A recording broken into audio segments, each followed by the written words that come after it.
un jeune avocat a été accusé de quelque chose d'horrible. Il a alors conçu un plan pour se venger de ceux qui voulaient détruire sa carrière. Laurent était un jeune avocat dont la perspicacité et le dévouement au travail se démarquaient dans les couloirs animés du cabinet. Dès le début, il avait démontré un talent exceptionnel pour résoudre des affaires complexes, attirant rapidement l'attention de ses supérieurs. À chaque réunion, son intelligence aiguisée et sa capacité à voir au-delà de l'évidence séduisaient à la fois clients et collègues. Il ne fallut pas longtemps pour qu'il devienne l'enfant chéri de l'entreprise, celui de qui l'on attendait de grands exploits. Mais, comme c'est souvent le cas pour ceux qui brillent trop, son succès commençait à susciter des sentiments pas toujours nobles chez ceux qui l'entouraient. À mesure que Laurent gravissait les échelons du succès, il ressentait une pression croissante pour maintenir le rythme. Cependant, contrairement à d'autres qui succombent sous le poids des attentes, il semblait prospérer sous cette tension. Les nuits blanches et les défis constants ne faisaient qu'alimenter son ambition, créant autour de lui une aura d'invincibilité. Laurent savait qu'il bâtissait quelque chose de grand, mais au fond de lui, il percevait une légère sensation que tout n'était pas aussi simple qu'il y paraissait. Entre les victoires et les applaudissements, de petits signes laissaient entrevoir que la vie au sommet serait plus ardue qu'il ne l'avait imaginé. La confiance inébranlable de Laurent était à la fois sa force et sa vulnérabilité. Il croyait fermement que sa trajectoire serait toujours ascendante, que les obstacles ne feraient que prouver sa valeur. Cependant, alors que sa carrière décollait, Laurent commençait à remarquer des regards méfiants et des murmures autour de lui. L'envie, cette ombre furtive, commençait à se manifester subtilement. Les collègues qui autrefois le saluaient avec des sourires gardaient désormais une distance discrète, et les compliments semblaient avoir un goût amer. Malgré ces changements subtils, Laurent restait concentré sur son objectif: devenir le meilleur. Sa vision était tellement fixée sur le succès qu'il ne voyait pas les pièges qui se tissaient autour de lui. La célébrité et la reconnaissance qu'il cherchait tant s'accompagnaient de défis invisibles, forgés par les ambitions et les ressentiments de ceux qui l'entouraient. Mais Laurent était certain d'une chose: il ne reculerait jamais. La croyance en lui-même le maintenait en mouvement, même si cela signifiait avancer vers l'inconnu. Cependant, l'ascension fulgurante de Laurent ne pouvait passer inaperçue, surtout aux yeux d'Henri, le puissant chef du cabinet. Henri observait Laurent avec un mélange d'admiration et de prudence. Il voyait en ce jeune avocat un potentiel, mais aussi une menace. C'était le début d'une relation complexe entre les deux hommes, où respect et tension commençaient à s'entrelacer. Laurent, malgré sa confiance, n'avait pas encore conscience de la tournure que prendrait cette relation. Mais il ne tarderait pas à comprendre qu'il entrait dans un jeu dangereux, où chaque mouvement serait crucial. Henri, un homme de peu de mots, mais d'action implacable, avait toujours su comment manœuvrer les pièces sur l'échiquier du pouvoir. Lorsque Laurent fit son entrée dans le cabinet avec son éclat indéniable, Henri comprit immédiatement qu'il avait affaire à quelqu'un qui pourrait devenir un levier puissant ou une menace mortelle. Les rencontres entre eux, d'abord cordiales, commencèrent à révéler des couches plus profondes d'intention. Avec son œil acéré, Henri observait chaque geste de Laurent, cherchant à comprendre jusqu'où le jeune homme était prêt à aller pour atteindre le sommet. Pour Laurent, Henri incarnait tout ce qu'il aspirait à devenir: respect, influence et un héritage incontestable. Pourtant, au fil du temps, il commença à ressentir quelque chose de différent dans ses interactions avec son supérieur. Au début, ce n'était qu'une sensation, une gêne qui surgissait aux moments les plus inattendus. Henri offrait rarement des compliments, et lorsqu'il le faisait, il y avait une certaine gravité, comme s'il pesait chaque mot, chaque réaction de Laurent. Peu à peu, ce qui n'était qu'une légère tension se transforma en une surveillance constante. Henri n'était pas homme à dévoiler ses cartes. Il gardait ses véritables intentions soigneusement dissimulées, laissant Laurent dans un état d'alerte permanent. Les conversations entre eux devinrent un jeu de mots, où chaque réponse de Laurent semblait être un test. Henri voulait voir jusqu'où il irait, s'il avait le courage nécessaire pour affronter les défis à venir. C'était comme si Henri le mettait à l'épreuve. préparant le terrain pour quelque chose de plus grand. Quelque chose que Laurent n'arrivait pas encore à saisir complètement. La tension croissante commença à affecter Laurent de manière inattendue. Ses pensées, autrefois claires et orientées, se brouillaient maintenant dans des spéculations sur les véritables intentions d'Henri. Était-il en train d'être préparé pour un grand défi ou Henri attendait-il simplement le moment propice pour le faire tomber? Les doutes commencèrent à ronger sa confiance, mais ils réveillèrent en lui une détermination farouche. Laurent savait que pour survivre, il devait comprendre Henri, mais plus encore, il devait se préparer à toutes les éventualités. Cependant, Henri n'était pas le seul à observer Laurent de près. D'autres dans le cabinet commencèrent à remarquer la tension entre les deux hommes, ce qui ne fit qu'amplifier la sensation qu'un événement majeur se préparait. L'atmosphère au cabinet, autrefois dynamique et pleine d'opportunités, commençait à se resserrer autour de Laurent. Il sentait que l'étau se refermait et que le moment était venu pour lui de se préparer à affronter ce qui allait arriver. Le piège se refermait lentement et Laurent s'apprêtait à franchir un pas décisif sur un chemin sans retour. La journée avait commencé comme n'importe quelle autre, mais elle se transforma rapidement en cauchemar pour Laurent. Lors d'une réunion cruciale où tous les regards étaient braqués sur lui, une accusation inattendue tomba comme un coup de tonnerre. Une grave erreur, que Laurent savait ne pas avoir commise, lui fut imputée. Le choc s'empara de la salle et les murmures se propagèrent rapidement. Laurent sentit le sol se dérober sous ses pieds, essayant de comprendre ce qui venait de se passer. C'était une humiliation publique, un coup qu'il n'aurait jamais imaginé recevoir. Tandis que les supérieurs discutaient des implications de cette erreur, Laurent tentait désespérément de se défendre, mais ses paroles semblaient perdre de leur poids face à la gravité des accusations. Henri, qui présidait la réunion, gardait un regard froid et distant, comme s'il avait déjà pris sa décision. La confiance de Laurent commença à se désintégrer, laissant place à un sentiment d'impuissance. Lui, qui avait toujours été le modèle de perfection, se trouvait maintenant confronté à une faute catastrophique qui menaçait de détruire sa carrière. Et, pire que tout, il savait qu'il était victime d'une injustice. L'humiliation ne se limita pas à la salle de réunion. En peu de temps, la nouvelle de l'erreur de Laurent se répandit dans tout le cabinet, ternissant sa réputation de manière irréversible. Les collègues qui le respectaient autrefois le regardaient maintenant avec méfiance, et les chuchotements dans les couloirs devinrent insupportables. Laurent se retrouva isolé, incapable de trouver du soutien, même parmi ceux qui l'admiraient autrefois. C'était comme si tout le monde attendait de voir sa chute, et cela le remplissait d'un mélange de colère et de désespoir.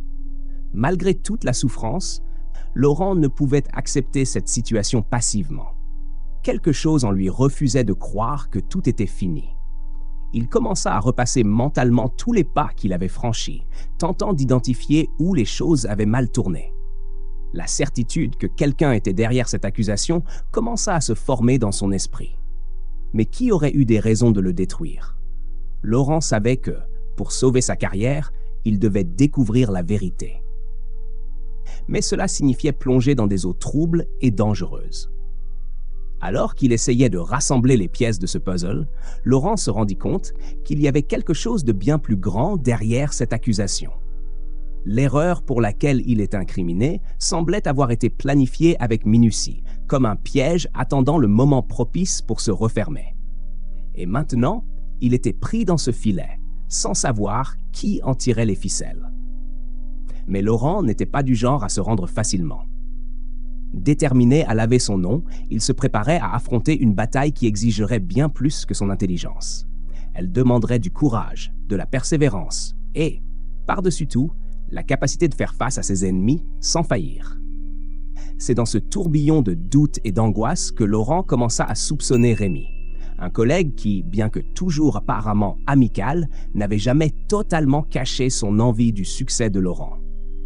Rémi, avec son sourire dissimulé et ses paroles toujours mesurées, était une présence constante, mais quelque chose en lui avait toujours semblé un peu forcé. Maintenant, au milieu de cette crise, Laurent commençait à voir que les pièces du puzzle pouvaient bien s'assembler autour de ce personnage sombre. ce qui semblait autrefois être simplement un collègue envieux, se révélait désormais comme une menace bien plus sérieuse. En menant discrètement son enquête, Laurent découvrit que Rémi avait accès à des informations cruciales concernant le projet dans lequel l'erreur avait eu lieu. La motivation de Rémi devint aussi claire que de l'eau de roche. Il avait toujours voulu prendre la place de Laurent, goûter au pouvoir et au respect que le jeune avocat avait acquis. L'ambition de Rémi n'avait pas de limite et il était prêt à détruire la réputation de Laurent pour atteindre ses objectifs. Chaque détail que Laurent découvrait confirmait ses soupçons et alimentait une flamme de colère dans son cœur. La véritable nature de Rémi était effrayante. Derrière cette façade amicale se cachait un esprit calculateur, capable de manipuler les faits avec précision pour parvenir à ses fins. En réalisant l'ampleur de la trahison, Laurent ressentit un mélange d'indignation et de tristesse. Il avait toujours cru que son travail acharné et son intégrité le protégeraient des coups bas, mais il comprenait maintenant que dans le monde des affaires, le jeu n'était pas toujours équitable. Rémi avait planifié chaque étape avec brio, laissant Laurent à la merci de ses intrigues. Face à cette vérité, Laurent savait qu'il ne pouvait plus ignorer ce qui se passait. Rémi devait être démasqué, mais cela nécessiterait une stratégie soigneusement élaborée. Laurent commença à rassembler des preuves, analysant chaque détail, chaque communication échangée, à la recherche de quelque chose qui pourrait dévoiler les manigances de Rémi. La tâche ne serait pas facile, car Rémi était rusé et avait pris des précautions pour couvrir ses traces. Cependant, Laurent était déterminé à renverser la situation, et il savait que la clé pour y parvenir était de garder son calme et d'agir avec précision. La découverte de la trahison de Rémi ne fit pas seulement vaciller Laurent, mais réveilla aussi en lui une force insoupçonnée. Ce n'était pas la fin du chemin, mais le début d'une nouvelle étape dans son parcours. Plus que jamais, Laurent était résolu à se battre pour son honneur et sa carrière. Il savait que la bataille contre Rémi ne serait pas facile, mais il était prêt à relever tous les défis pour restaurer sa réputation. Ainsi, avec le cœur enflammé et l'esprit affûté, Laurent se prépara à franchir la prochaine étape, conscient que le chemin à venir serait périlleux, mais nécessaire. Déterminé à laver son nom et à restaurer la confiance ébranlée, Laurent entreprit sa propre enquête, cherchant chaque détail qui pourrait prouver son innocence. Il savait que cette tâche ne serait pas facile, mais sa conviction restait inébranlable. Laurent passa des nuits blanches à examiner des documents, des messages et des fichiers, à la recherche de la moindre preuve qui pourrait incriminer Rémi et dévoiler l'injustice dont il était victime. Chaque nouvelle piste, aussi infime soit-elle, représentait un pas de plus vers la vérité qu'il cherchait désespérément à découvrir. Peu à peu, Laurent commença à assembler les pièces d'un puzzle sombre.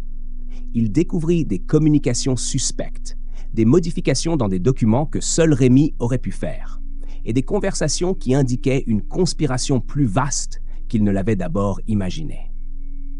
Mais malgré ces découvertes, Laurent savait qu'il lui faudrait quelque chose de plus solide pour convaincre le conseil de l'entreprise. Il était conscient que la vérité ne suffisait pas toujours à triompher, surtout lorsque le pouvoir était détenu par ceux qui avaient des intentions cachées. Malgré les difficultés, Laurent refusait d'abandonner. À chaque nouvel obstacle, il trouvait des forces renouvelées pour continuer. Sa détermination était alimentée non seulement par le désir de laver son nom, mais aussi par un sens aigu de la justice, qui allait au-delà de sa propre situation. Il savait que s'il laissait cette injustice perdurer, d'autres pourraient également en souffrir à l'avenir.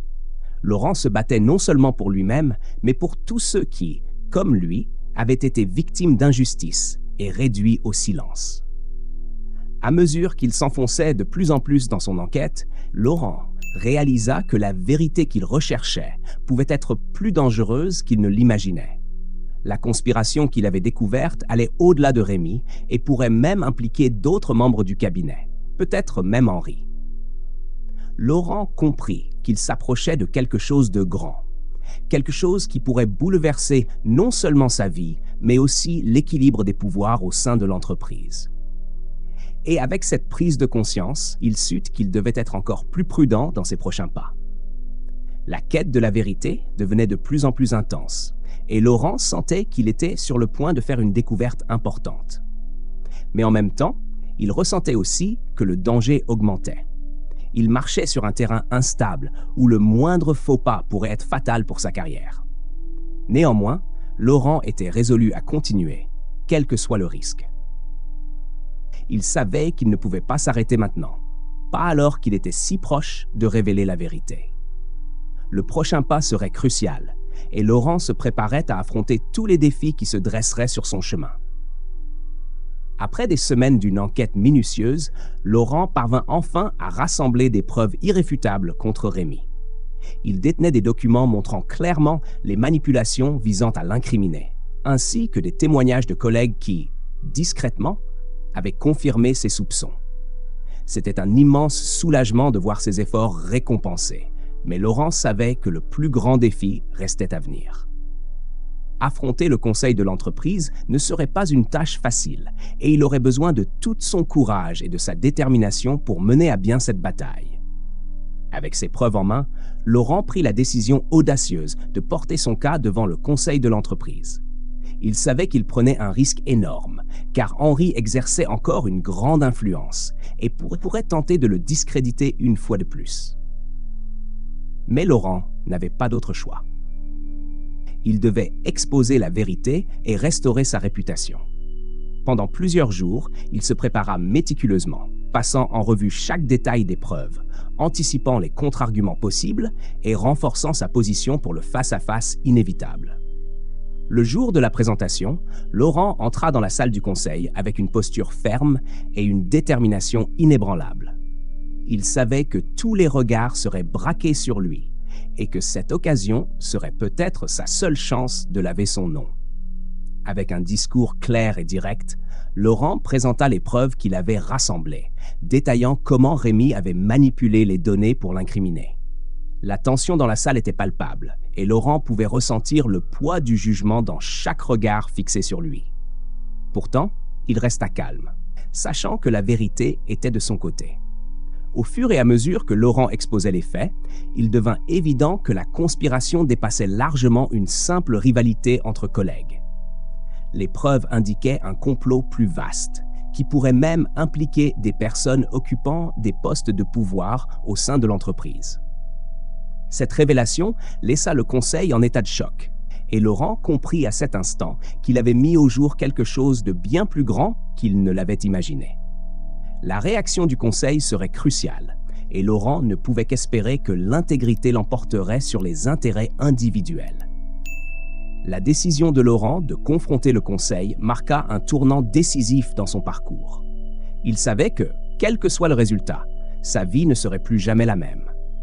S'il réussissait, il pourrait rétablir sa carrière et son honneur, mais en cas d'échec, il risquait de tout perdre. Pourtant, Laurent était prêt à prendre ce risque. Il savait que la lutte pour la vérité exige souvent des sacrifices, et il était prêt à les affronter, quel qu'en soit le coût. Avec cette conviction, Laurent attendait la réponse du conseil, conscient que la suite des événements ne dépendait plus de lui. Cependant, Henri n'était pas prêt à laisser Laurent triompher si facilement. Avec ses années d'expérience et un réseau d'alliés influents, il orchestrait une tentative de disqualification de dernière minute. Pendant la présentation des preuves, Henri commença à remettre en question la crédibilité de Laurent, insinuant que les preuves pouvaient avoir été falsifiées et que toute cette affaire n'était qu'une tentative désespérée de se débarrasser des accusations. Laurent, jusque-là confiant, sentit l'atmosphère dans la salle changer brusquement. Avec une voix calme et maîtrisée, Henri commença à semer des doutes sur le caractère de Laurent, évoquant des éléments du passé qui pouvaient encore ternir son image. Il savait exactement où frapper pour affaiblir la position de Laurent, utilisant son influence pour manipuler les perceptions du conseil. Chaque mot de Henri visait à éroder la confiance que Laurent avait patiemment bâtie. C'était un jeu psychologique, et Henri était résolu à le gagner, même si cela signifiait détruire complètement Laurent. De son côté, Laurent comprenait qu'il était sous attaque, mais refusa de céder. Il garda son calme et répondit à chaque accusation avec fermeté, réaffirmant la véracité des preuves qu'il avait présentées. Il savait que Henri jouait un jeu sournois, mais il ne pouvait pas se permettre de dévier de son objectif. Chaque mot qu'il prononçait était empreint de conviction, et Laurent s'assurait de regarder chaque membre du conseil dans les yeux, leur transmettant sa sincérité et son désir de justice. Il était déterminé à ne pas laisser Henri remporter cette bataille. Malgré les efforts de Henri, Laurent sentait qu'il avait réussi à semer une graine de doute dans l'esprit des membres du conseil. Mais il savait aussi que cette lutte serait une épreuve de résistance. Henri utilisait toutes ses armes pour le discréditer, et Laurent devait être prêt à encaisser chaque coup. Il comprenait que cette bataille ne se gagnerait pas uniquement avec des preuves, mais aussi grâce à la force de sa personnalité et à sa capacité à résister à la pression. Ainsi, malgré les tentatives de Henri de le discréditer, Laurent resta ferme dans sa position. Cependant, alors que la tension montait dans la salle, une figure inattendue décida d'intervenir. Gaspard, l'un des membres les plus anciens et respectés du conseil, demanda la parole. Il avait tout observé en silence. Mais maintenant, voyant l'intensité du conflit entre Henri et Laurent, il décida qu'il était temps d'agir. Laurent ressentit un mélange de soulagement et d'appréhension en réalisant que quelque chose était sur le point de changer. Gaspard, avec sa sagesse et son expérience, pourrait bien être la clé pour renverser la situation en sa faveur. Et avec cela, l'espoir renaquit dans le cœur de Laurent. Gaspard prit la parole avec autorité, rappelant au conseil que, face à des accusations aussi graves, il était essentiel de ne pas se laisser emporter par les émotions ou les manipulations, mais de se concentrer sur les faits. Il insista sur l'importance de la transparence et de la justice, soulignant que l'intégrité de l'entreprise en dépendait. Sa voix calme mais ferme avait un effet apaisant sur la salle, et Laurent pouvait sentir que les membres du conseil étaient attentifs à chaque mot prononcé. En prenant cette position, Gaspard rééquilibrait le débat, rappelant à tous que la vérité devait primer sur les manœuvres de pouvoir. Henri, bien que toujours influent, se retrouva confronté à une résistance qu'il n'avait peut-être pas anticipée. Laurent, renforcé par cette intervention, comprit qu'il avait désormais une véritable chance de voir justice rendue. Le soutien de Gaspard changeait la dynamique du conflit, offrant à Laurent l'opportunité qu'il attendait pour rétablir son honneur.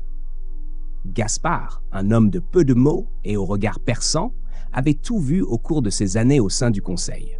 Il savait reconnaître une manipulation quand il en voyait une, et en observant le conflit entre Laurent et Henri, quelque chose lui semblait suspect. D'un simple geste, mais chargé d'autorité, Gaspard interrompit la discussion et demanda à revoir les preuves. Un silence respectueux s'installa dans la salle, chacun attendant de voir ce que le vétéran allait dire. Gaspard commença à examiner les documents avec attention, son visage impassible, tandis qu'il analysait chaque détail. Une fois son examen terminé, Gaspard releva la tête et, d'une voix ferme, se mit à interroger Henri.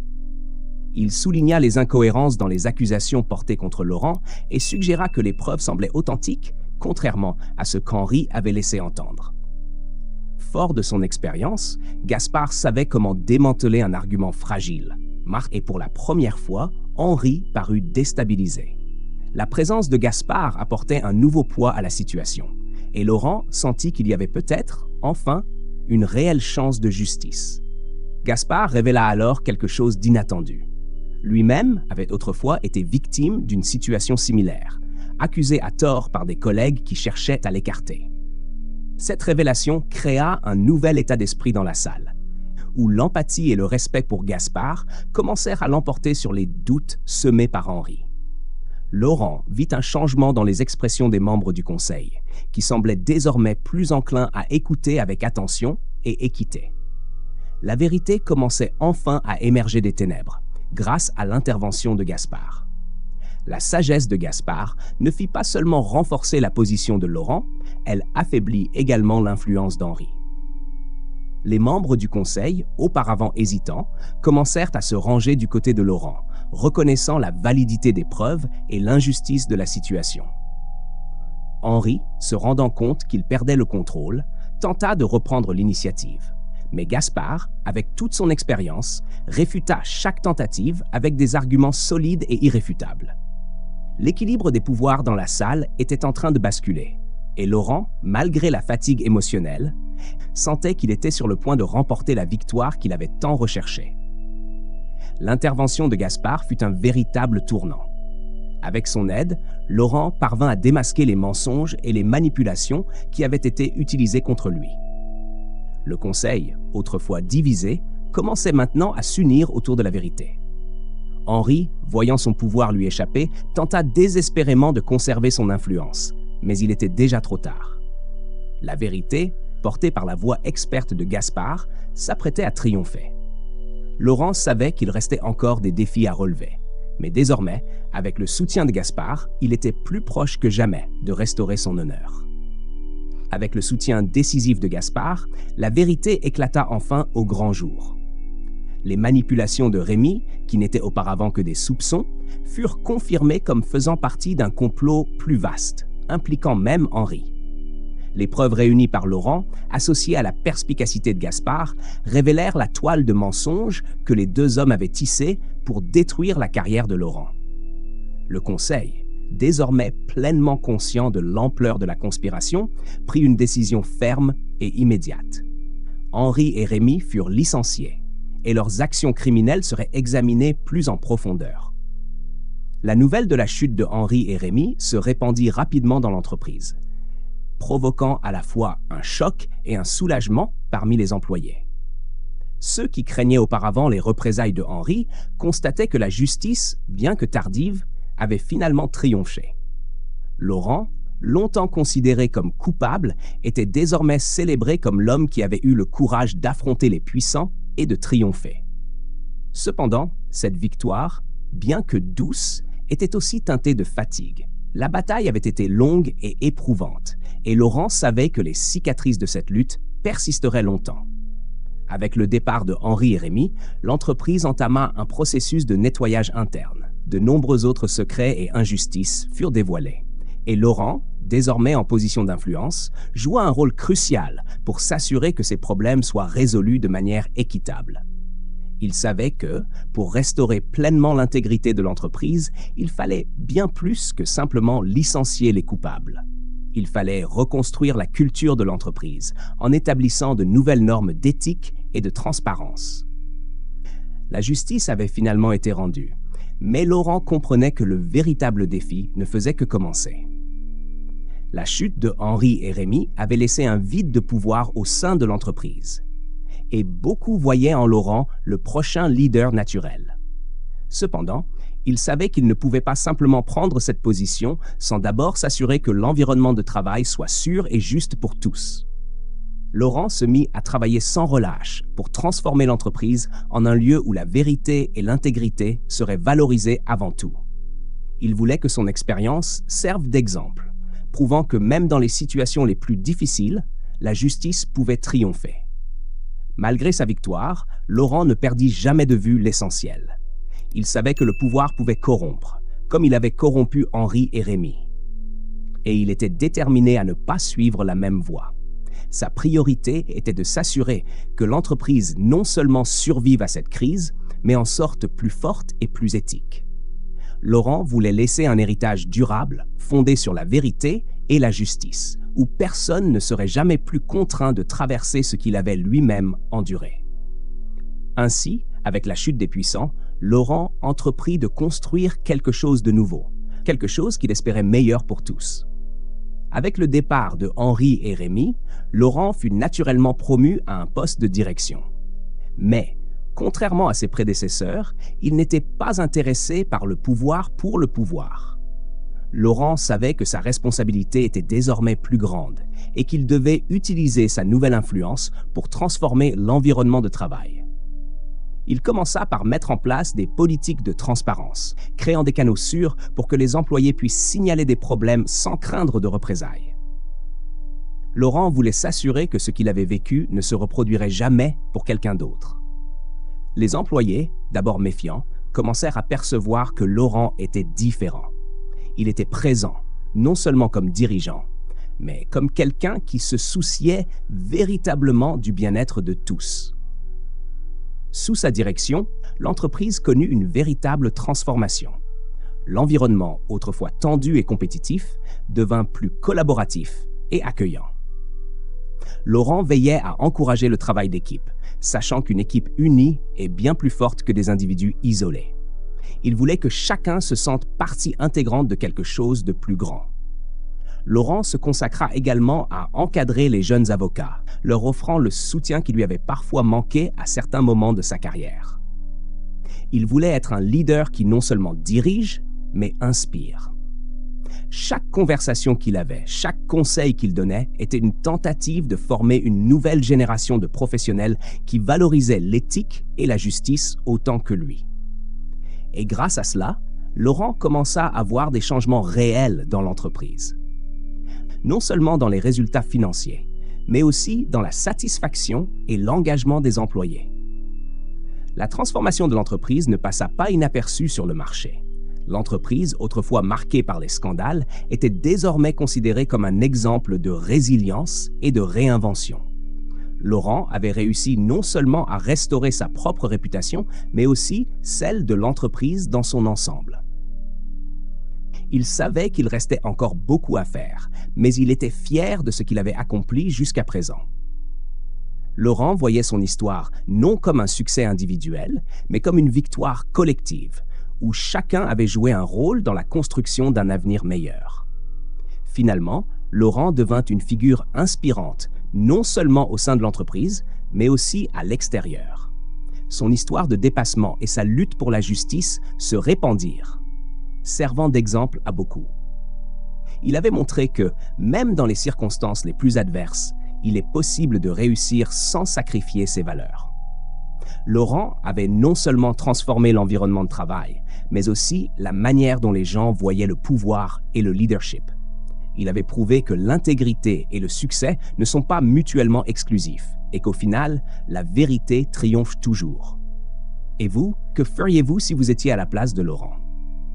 Laissez votre commentaire ci-dessous, discutons ensemble de cette histoire. Si vous avez aimé cette vidéo, n'oubliez pas de l'aimer, de vous abonner à la chaîne et d'activer les notifications pour ne manquer aucune de nos prochaines histoires. Votre participation est essentielle pour que nous puissions continuer à vous offrir du contenu de qualité. Merci de nous accompagner dans cette aventure. Et si vous aimez les histoires émouvantes comme celle-ci, regardez la vidéo suggérée, elle vous surprendra encore davantage.